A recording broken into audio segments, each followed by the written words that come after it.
dan lebih keren lagi aku udah 7 album. Nah, untuk mencapai 7 album ini aku berusaha untuk cari lyrical yang metafor yang sebagaimana harus naik kelas gitu dari cara penulisan.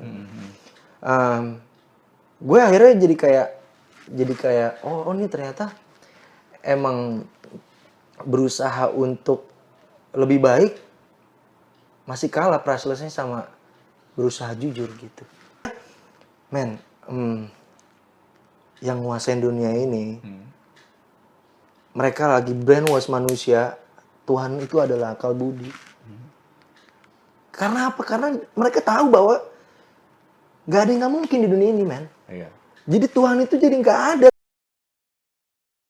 Teman-teman, kembali lagi bersama gua di Ngono kali ini. Waduh, ini Ngono yang sama gua. Yang Ngono gua sama yang satu ini emang alam sudah menyatukan. Asik. Karena kali ini kita akan ngono sama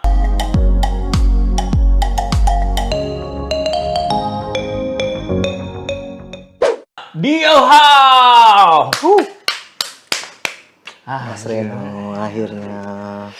Aduh, Luar biasa. gue nggak bisa menceritakan background kita kenalan di mana ya. Yoi, tapi Iya, gak apa-apa, gak ada salahnya. Tapi ya waktu itu singkat kata, gue sempat kenal dia waktu zaman gue di dalam dulu, di penjara dulu. Sempat ngobrol-ngobrol, terus nggak sengaja Yaps, ketemunya hari ini. bener banget. Pas Dio lagi main ke Pas kantor Stand Up Indo, pas gue juga lagi di sini ngonten, Bener banget. Dan kita gak janjian. nggak janjian. Semesta yang menyatukan. Anjing gue, thank you banget ya, thank you banget. Sama brotherku. Sekian aja. Wah, udah langsung sekian. Gak, udah terima kasih. Nggak, tapi satu yang terlintas di otak gua ya. Apa itu, Mas? Pas gua sama Dio ini adalah karya dia lebih besar dari orangnya.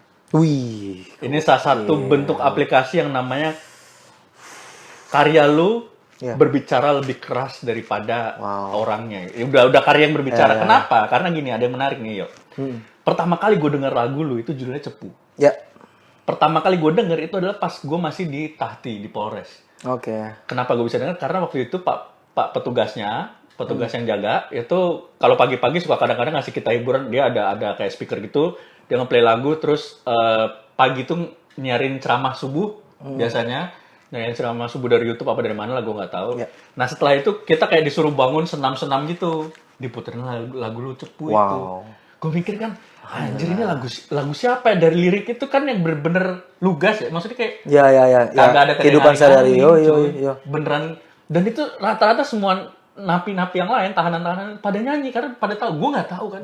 Gue nanya, lagu siapa sih? Itu bang, ada penyanyi reggae namanya Dio Hao. Alhamdulillah. Dio Hao siapa? Terus nggak sengaja setelah itu kita kenal di penjara, anjir. Yoi. Jadi emang sebenarnya kan lagu itu kan adalah rasa yang di capture di satu nada kan. Nah, maksudnya kayak lo lagi mikirin isu apa, terus lo jadiin apa materi lo stand up.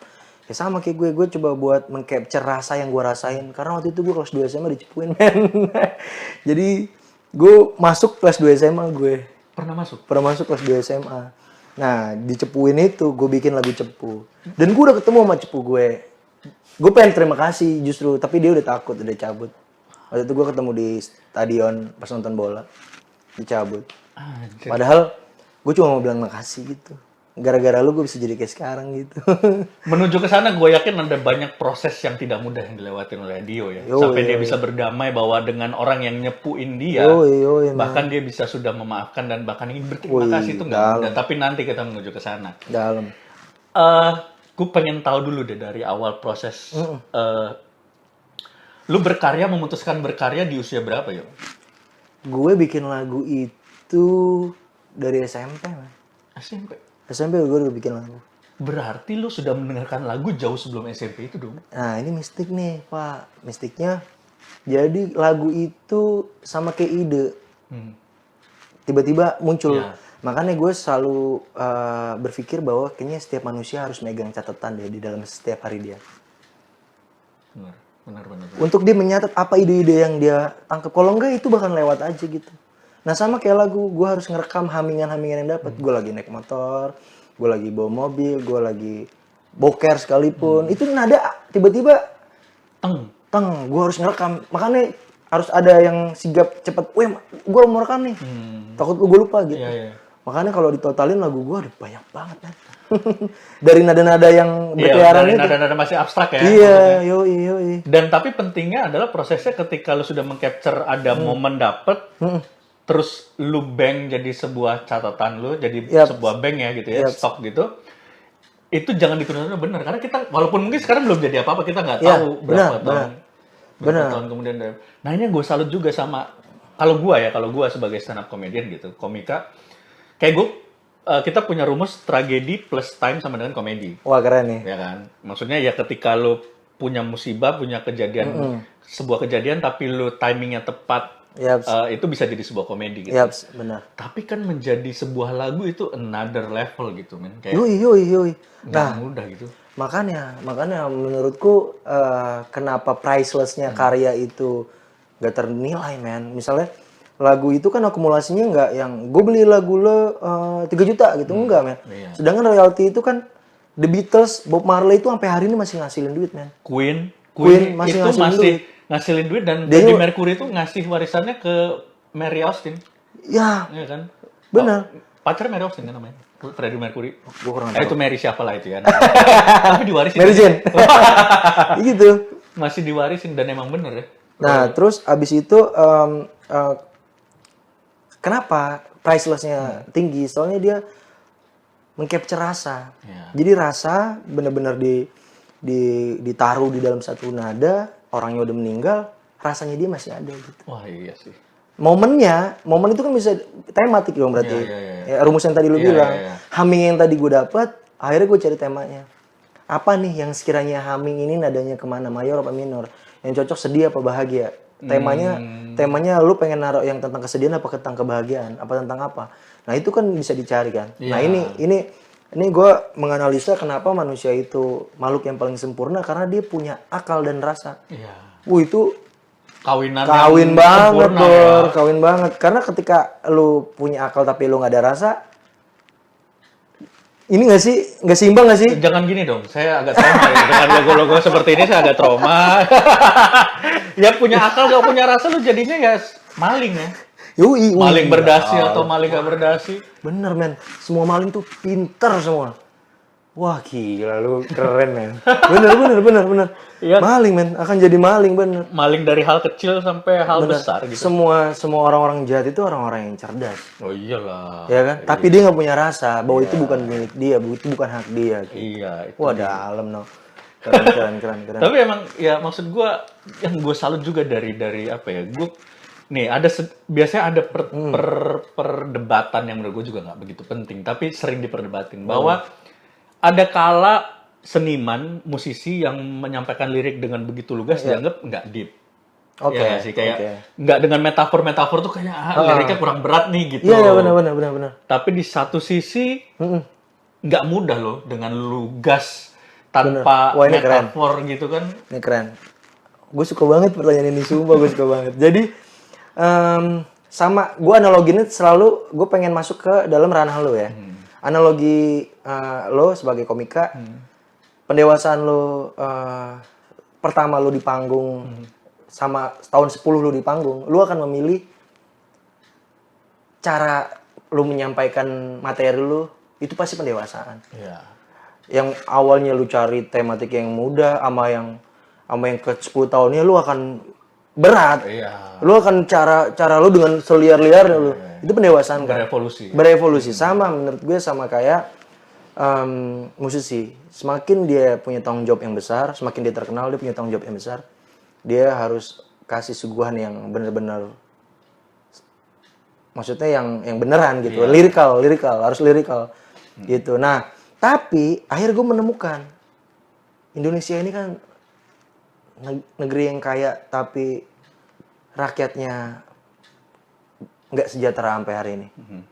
Jadi musik itu untuk senang-senang. Kayaknya terlalu berat banget untuk harus nyerna. Paham nggak? Nyatanya singkelong itu orang-orang yang punya lirik-lirik yang yang santai. Yang santai ya, gitu. ya, Untuk ya. orang yang ribuan orang nyanyi itu bukan yang metafora, Iya, men. iya, iya. Akhirnya gue menemukan itu. Maksudnya gue pun bikin, tapi akhirnya gue melihat pasar. Maksudnya pasarnya dalam artian toh nyatanya orang-orang bernyanyi dengan tidak berpikir itu keren banget, Iya. men. Kayak di gang. Iya. Orang ya Tanpa perlu lu ya itu lagu tentang apa sih gitu. Iya. Tanpa perlu lu berpikir Bener. menjadi seseorang yang seperti apa untuk pas di lirik itu ya. Ketika dinyanyi sama orang ya. Bener. Ya Akhirnya udah apa adanya gua lah gitu. Toh gini juga gua happy gitu. bener. Dan lebih keren lagi aku udah 7 album. Nah, untuk mencapai 7 album ini aku berusaha untuk cari lirikal yang metafor yang sebagaimana harus naik kelas gitu dari cara penulisan. Gue akhirnya jadi kayak oh ini ternyata emang berusaha untuk lebih baik masih kalah priceless-nya sama berusaha jujur gitu. Paham gak sih? Iya. Kita kan berusaha untuk mengoptimalkan akal kan itu bisa dibilang kejujuran gak sepenuhnya kan?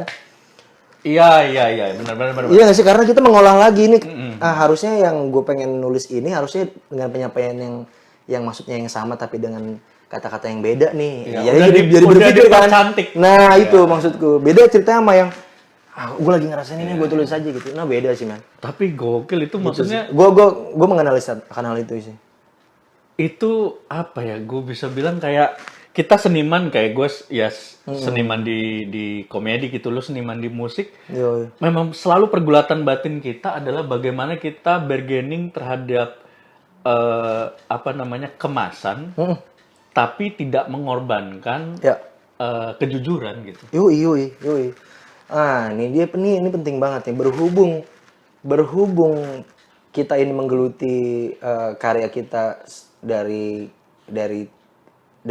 awal kita berkarir sampai kita mati. Iya.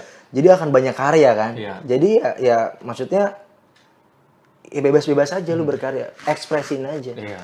Itu aja sih. Tanpa perlu lu pikir gimana responnya gitu. Iya Yang penting bener, lu mau bikin metafora lu bikin, lu mau bikin yang jujur lu bikin, gitu sih. Maksudnya, wah dan alhamdulillahnya kita hidup di era teknologi yang serba digampangin semua. Iya, kan, gitu. create your own market gitu. Yoi. Even nggak semuanya menghadapi, nggak semuanya bisa mendapatkan privilege semudah itu juga gitu kan.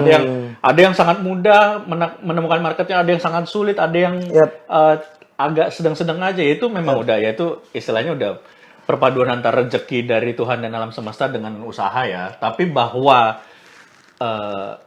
idealisme lu ketika lu berkarya itu yang menjadi penting adalah kejujuran ya.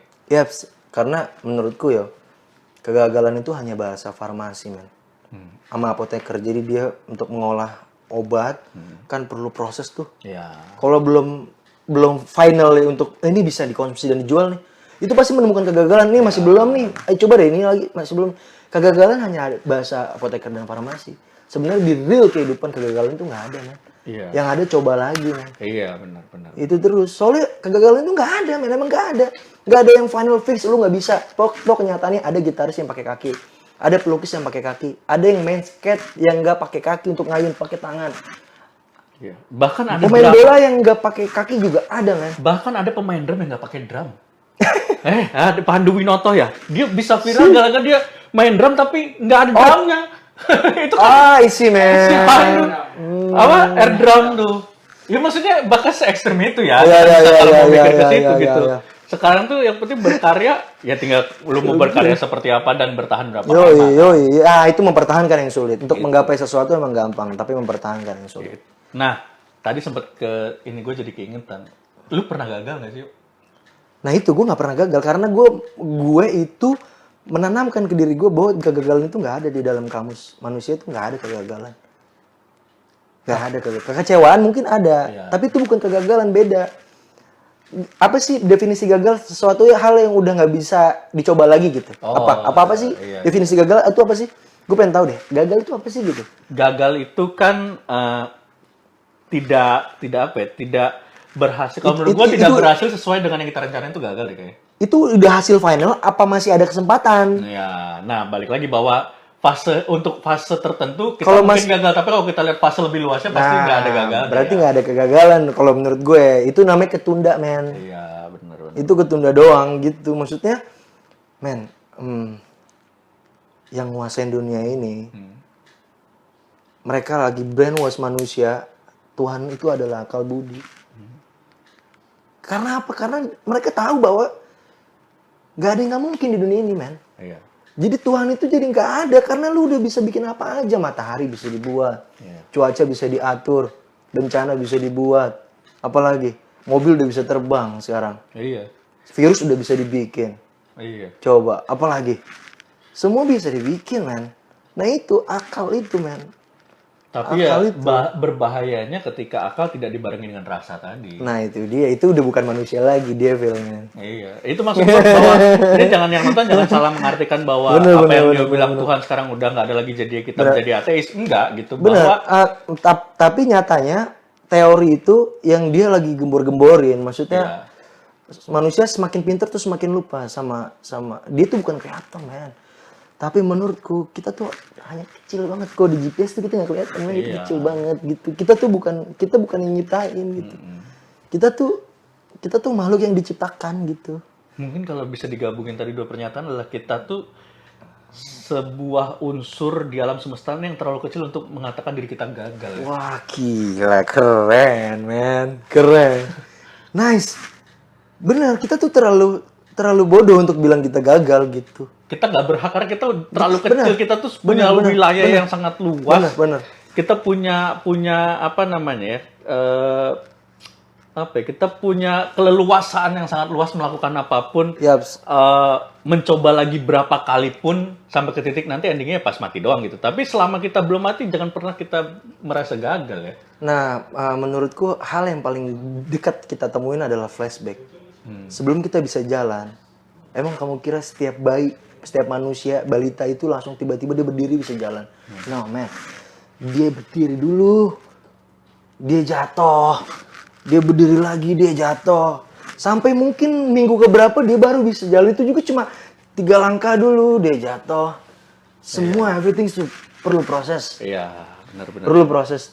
Dan kalau dia pikir gagal, ya wis, dia nggak mungkin bisa jalan. Iya, malah Makanya dia terus terpuruk menganggap itu sebagai titik finish yang nggak bisa ada lanjutnya, padahal salah ya. Nah, tolak Indikator tolak ukurnya. Kebalikannya. Orang yang udah nggak ngalamin kata-kata gagal, orang yang percaya gue mau bikin apa aja bisa, gue bikin apa aja jadi. Nah itu dia akan kepintaran dan sombong tuh, men. Iya. Biasanya, paham gak sih? Iya. Karena dia udah bisa bikin apa aja gitu karena mengoptimalkan akal tadi. Iya, emang remnya ya rasa ya. Padahal benar itu atas izin Sang Maha Kuasa. Pusat. Iya. Benar. Kantor pusat itu sebagai rem udah paling bener apa gimana ya? Kalau gue membahasakannya tuh apa ya? Agama dan Tuhan tuh panduan dan rem manusia supaya tidak menjadi serigala bagi manusia lain lah. Wah, ini dalam sih. Kenapa manusia itu bisa tunduk, patut, dan berbicara soal cinta dengan Tuhan yang nggak kelihatan, tapi dengan makhluk sesama yang kelihatan saling membunuh, paham gak sih? Kenapa bicara cinta dengan Tuhan yang tidak kelihatan aja kalian bisa gitu? Segitu cintanya. Tapi giliran yang di depan yang nyata, di depan saudara berantem, adik kakak berantem, gara-gara warisan semua berantem. Dan yang paling jahat sih adalah yang mengatasnamakan Tuhan dan agama kemudian berperang gitu. Itu udah paling. Ini menarik. Udah paling menurut gue udah paling jahat dan dari yang paling jahat itu, yang paling jahat adalah otak dari semua itu. Ya, tapi pada kenyataannya sejarah semua berperang karena mengatasnamakan agama sih.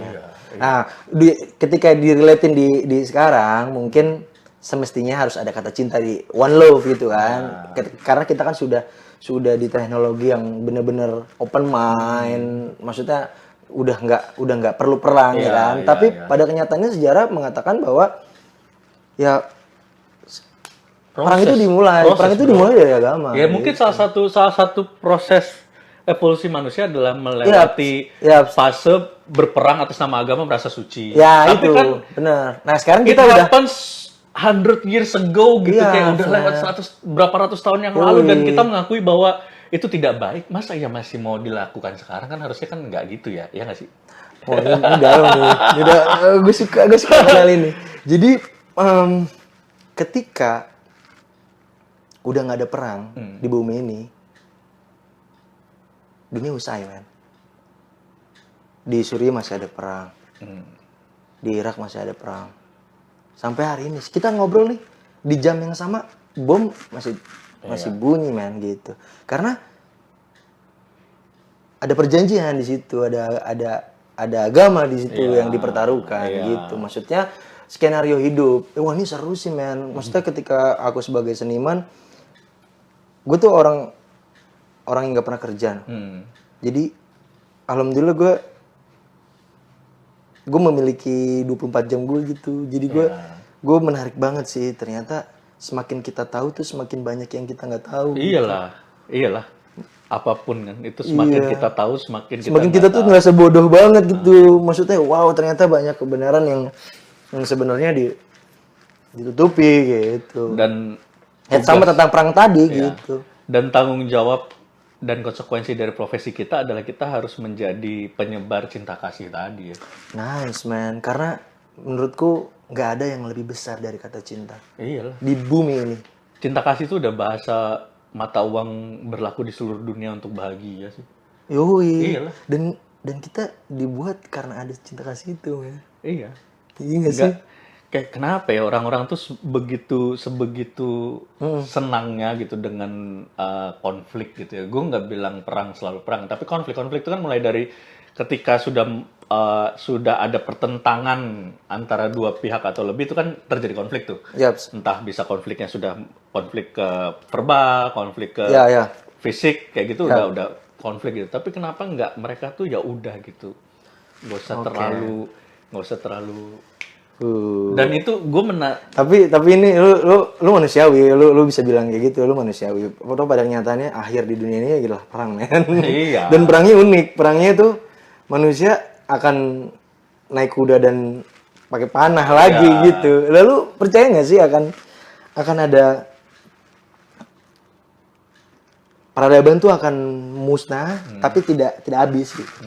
Lu percaya nggak sih akan itu? Maksudnya lu udah ngebayangin hal itu nggak sih? Maksudnya kan kita kan udah canggih banget nih. Sekarang GPS kan, handphone aja tuh udah ke tracking banget, kita ada di mana aja tuh udah terlihat kan. Tuh gampang aja sih ketika ada roket yang langsung ke handphone kita yang GPS, kita bakal mati satu persatu.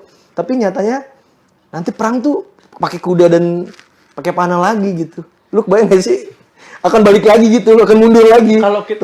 Kalau kita lihat, setahu gue ya, kalau kita lihat dari gejala-gejala yang fakta sejarahnya, memang hidup itu berulang. Keren. Iya, hidup tuh berulang kayak Keren. ada fase manusia peradaban titik sekian, tapi tiba-tiba nanti ada fase restartnya. Itu maksudku. Entah dulu ada gunung meletus kan, Nice, entah ada zaman Noah. Ya, zaman Noah itu menghapus jejakmu ya. Separuh aku. Oh bukan. Zaman Peter Pan ya. Enggak ya, zaman Nuh dengan air bah. Yoi. Kayak dunia dan alam semesta ini punya sebuah sistem yang akan merestart ketika terjadi titik tertentu gitu. Yoi, man. Menurut gue, COVID ini salah satu titik restart nih. Oke, mungkin mentalnya kali ya dipersiapkan. Menurutku ya. Karena kesembuhannya grafiknya dari awal ada virus, tingkat kesembuhan dan tingkat kematian kesembuhan lebih tinggi. Iya, tapi mentalnya dibuat seakan-akan tuh keluar rumah ada zombie gitu. Tapi mentalnya sih yang mentalnya yang kita jadi manusia yang sangat-sangat bisa bertahan ya, kuat bertahan. Mentalnya yang di-cry sama dia. Iya, kita selain itu menurut gua dunia ketika ada COVID ini restartnya adalah restart tentang ini loh, kalau gue nggak tahu bener apa enggak ya, tapi gue yang nggak apa-apa, ini perspektif, man. Rasa gitu, restart dari sisi ekonomi. Oke. Ekonomi di dunia ini sudah berjalan, berada di titik equilibrium tertentu lah ya kemarin itu ya. Tiba-tiba dihantam COVID, semua kayak jadi tiba-tiba kacau balau, ada yang start sampai di posisi minus, ada Oke. yang Oh, tapi in general ini dari skala kecil ya. ya, tapi in general bahwa semua terefek secara ekonomi yang sangat dalam gitu dengan ada COVID. Contoh nyatanya adalah bisa dibilang banyak sekali orang-orang yang kehilangan pekerjaan, kehilangan mata pencarian yang sudah existing. Yup. Sehingga mau tidak mau dia harus membuat satu lagi exit plan atau cara Ya, plan bertahan B. hidup yang lain. Dan itu ternyata bisa loh. Itu cara restart, menurut gue cara restart dunia untuk Oke. kembali mengadilkan Ah, sih. Paham. gap yang mungkin udah terlalu jauh kemarin nih. Jadi sebenarnya ya itu lebih ke mentali kan, Iya. lebih ke mentality kan, Iya. maksudnya lebih karena emang cara manusia bertahan hidup adalah beradaptasi kan. Iya. Dari awal bagaimana cara makan, bagaimana cara minum yang baik gitu, ya dengan cara duduk yang kayak gitu-gitu. Maksudnya adaptasi itu kan, maksudnya manusia itu coba buat beradaptasi. Jadi menurutku ketika ada sesuatu hal yang terjadi pada dunia, ya manusia pasti beradaptasi. Pasti beradaptasi. Pasti beradaptasi. Tapi tergantung individual, baik lagi. Iya. Kalau dari skala kecil tadi, ya mental sih. Untuk beradaptasi ya pertama mental yang harus kita hadapin. Bagaimana lu menghadapi kekecewaan, bagaimana cara lu untuk bangkit, Bertahan di balik lagi ke keputusasaan. kegagalan yang tadi. Gimana lu cara mendefinisikan kegagalan yang tadi kita bahas. Gimana tuh lu kalau udah ada di titik itu, gimana cara lu untuk itu gitu. Ya kalau gue sih selalu balik lagi ke awal sih, men. Maksudnya cara ilmu knowledge yang paling gampang adalah bagaimana cara kita flashback ke belakang gitu, entah sejarah, entah bagaimana manusia itu adaptasi. Buset, kita aja nih nggak ada listrik aja, setengah jam aja kita udah ngeluh, udah kayak apaan tahu Pak. Semalam aja WhatsApp, Instagram, Facebook down aja gimana? Iya benar banget. Nah sekarang lu bayangin, misalnya Gmail dan Yahoo tiba-tiba hilang, men. Kalau nggak perang, Gue semalam gak usah internet dulu deh, gak usah Excel kecil aja dulu, email aja dulu, Gmail atau Yahoo udah nggak ada gitu. Wah, kalau nggak semua kerjaan berantakan. Wah, semua. gila. Soalnya karena akses lu untuk login tuh semua di email itu kan. Nah kalau itu udah nggak ada, lu hilang semuanya. Iya, nggak ada. Gak usah ada internet mati. Wow, internet mati mah semua Wah, nih. chaos. Bayi menangis, balita nangis. Wah, udah nggak bingung tuh. Untung gue sempat mengalami bertahan 1,5 tahun tanpa internet ya di penjara ya. Jadi kayaknya gue bertahan deh kayaknya. Nah itu balik lagi, adaptasi tuh dimulai dari mental dulu Iya, kan. iya. Mental dulu, bagaimana cara lu menghadapi mental dulu, baru lu lingkungan lu, baru kan. Ketika lu udah ngadepin diri lu dulu, udah. Makanya kan musuh besar lu adalah diri lu gitu. Nah, lu secara pribadi sudah sangat berdamai dengan Alhamdulillah, apa yang terjadi gitu ya. alhamdulillah. Tapi ketika lu sudah berkeluarga kan another level lagi gitu. Yoi, Bagaimana wah, cara seru lu nih, menularkan ke istri lu, terutama Seru. ke anak lu. Bagaimana cara lu, cara point of view-nya bisa sama kayak lu yang berdamai dengan apa namanya, gimana ya, gue nggak bisa bilang ya. seniman banget, tapi konsep berdamai. Out of the box lah ya, Iya. cara gue berpikir ya. Iya. Gue tuh orang yang kehilangan 2M ya. Apa tuh? Gue manusia yang kehilangan 2 miliar. Hah? Duit? Ya, gue kehilangan 2 miliar. 8 tahun royalti gue diambil orang, gue tanya sama agregator si pembajak itu, berapa uang yang udah dihasilkan sama album gue? 2 miliar. Dan alhamdulillah berkat COVID, dicicil. Jadi gue manusia yang terima kasih COVID.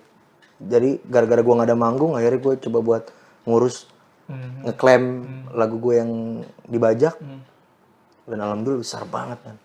Dan itu masih berjalan proses royaltinya untuk dibalikin. Sampai tua, sampai anak Iyalah, apa cucu gue, nah itu gue bersyukurnya selamat lah, terima kasih COVID itu.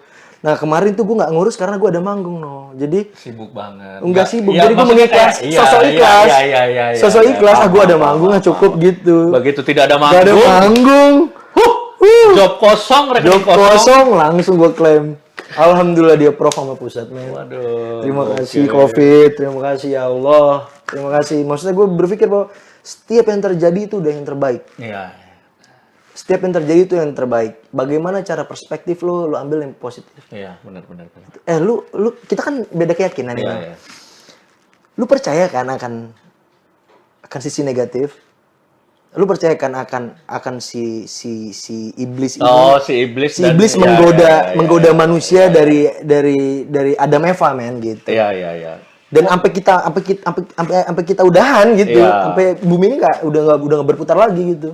Eh, Dia akan terus ngegoda terus. betul. Itu gue menerima sebagai sebuah konsep ya, sebagai sebuah konsep bukan sebagai sebuah letter luck yang ada sosok bernama devil dan ada sosok bernama malaikat yang itu selalu Dia selalu ada di sini kita. membisikkan hal baik dan hal buruk. Gue sih apa pembahasannya nggak ke situ, tapi bahwa pembahasannya lebih ke manusia tuh memiliki akal gitu, Yap. tapi di satu sisi ya tadi memiliki rasa dan budi. Itu berimpact pada ada hawa nafsu. Ya. Nah itu kadang-kadang hawa nafsu ini yang mengacaukan kan. Yap. Ya kalau Judgment. kalau di gue buah kuldi, kalau di lu ular. Sosok ular ya. Enggak, ular itu yang menggoda biar si Adam dan Hawa memakan buah kuldi sama. Oh, sama buah kuldi. Oke, man. Oh, cuma bentuknya ular ya. Iya. Atau pada kenyataannya Gue nggak tahu, belum ada CCTV waktu itu. enggak. Aduh. Tapi pada kenyataannya